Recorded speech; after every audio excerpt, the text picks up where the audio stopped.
What's that expression? Oh yeah, it's been a minute. Yeah, I know. I try to be consistent with these videos, but I prioritize actual living to making these videos. But that's okay. Anyway, for those of you who don't know me, my name is Shell. I have been a knitter, sewer, crafter my entire life. You know, when you grow up not being able to just buy whatever you want, you have to make do and mend. And I'm really glad we grew up that way. We learned a lot of really cool skills, and all of us together could probably have our own city if we needed to, because we know how to do everything. Anyway, I want to show you a few things that I've been working on. First of all, I think, I'm not sure, but I think the last time we talked, I showed you a cardigan I had started using Noro Japanese wool. And what I love about this wool is that it is just the little sheepies. I mean, oh my gosh, it's basically the natural color of the sheep, this brown. So let me show you, let me pick it up. It's not done yet, so let me just show you the natural brown color. Isn't that fantastic? So chocolatey. I can just imagine the little brown sheepies with this color. And then the accent is a variegated Noro. So it has blues, greens, pinks, all pastel. So I'm not done with this cardigan, but you can see almost. You see, I've got it pretty well done. Just need to tweak the top and get that finished. And the steeking, it's kind of hard to see exactly where it's at, but the steeking is actually up the center here. You can't see it, but I know it's there. Anyway, I ran into a snag. I literally have 2 inches to go to finish the top of this cardigan. I already have the underarms grafted together using a Kitchener stitch.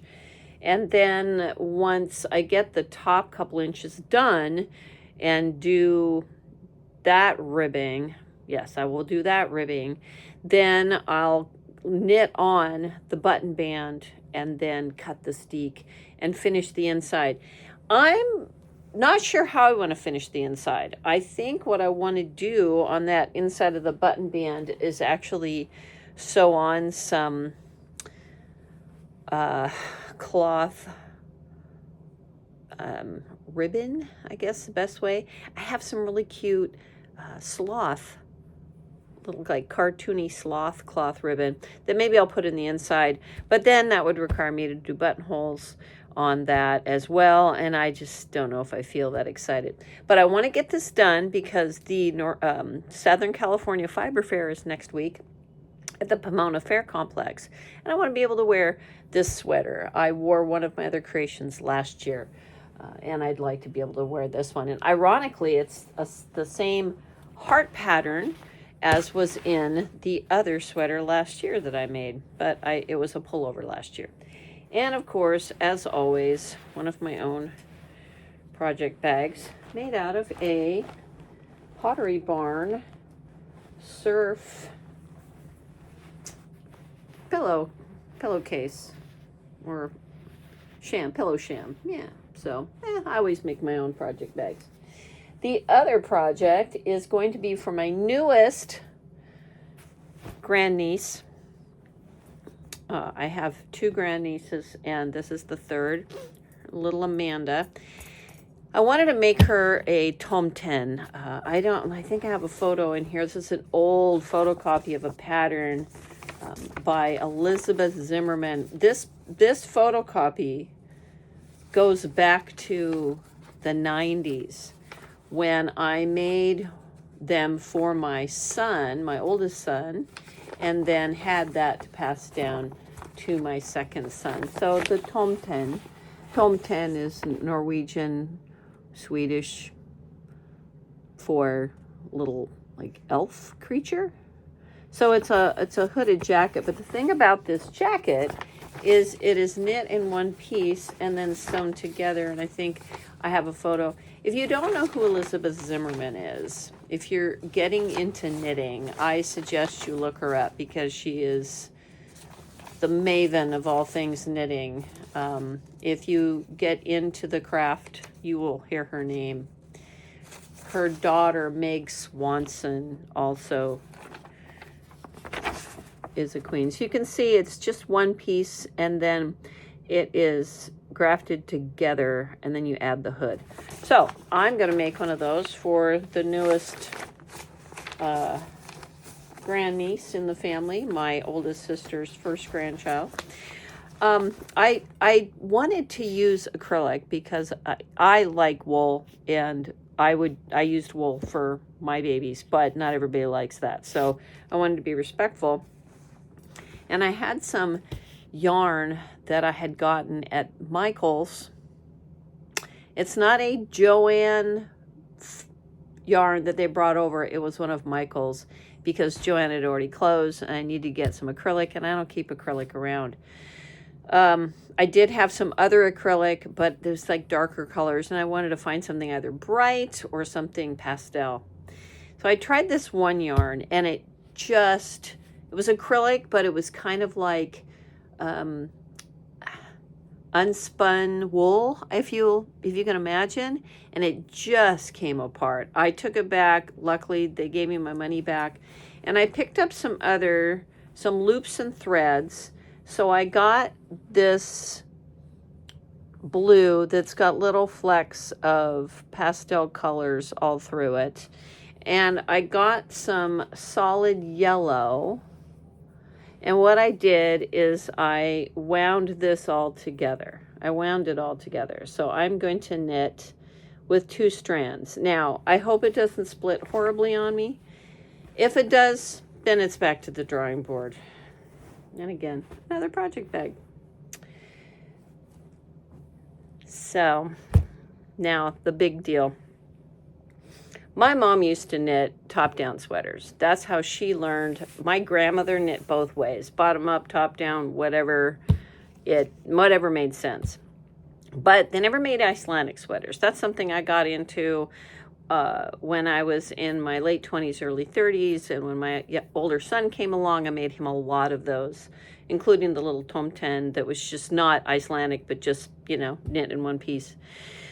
So when I got back into knitting and sewing a few years ago, after many years of not doing it because of work and what have you, I really, really loved doing Fair Isle and Icelandic. I didn't do a lot of color work, really a lot, before. I did more texturized work with cables and pearls. But this time around, that I'm gonna get into this. So I've made a few Fair Isle vests and sweaters and yoked sweaters, and now I tried my hand at the top down, which I like for a reason. If I'm going to make it short sleeve, doing it top down is much easier than doing it bottom up, at least for me.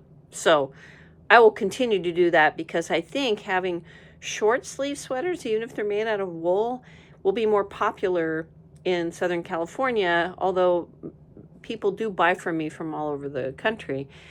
It'll be more popular here, and I think more comfortable to wear. Even if you have a long sleeve shirt on underneath, you could still wear it bare. And if I use a soft, like a Noro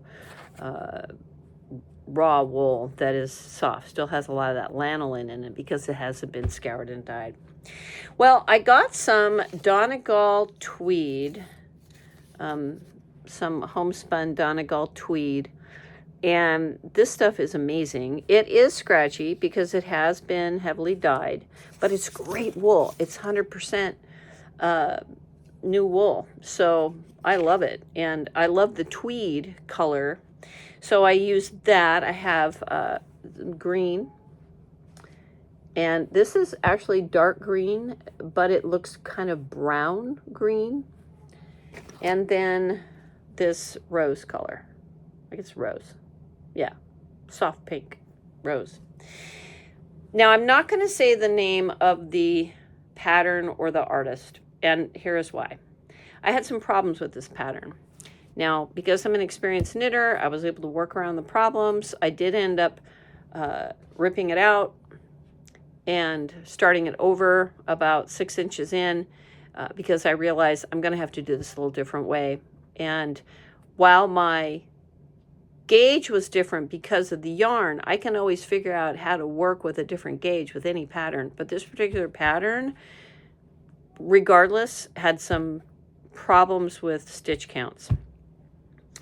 It wasn't horrible, but it just wasn't cool. So I had to work around it. But if you have been doing any knitting, you're going to recognize this pattern.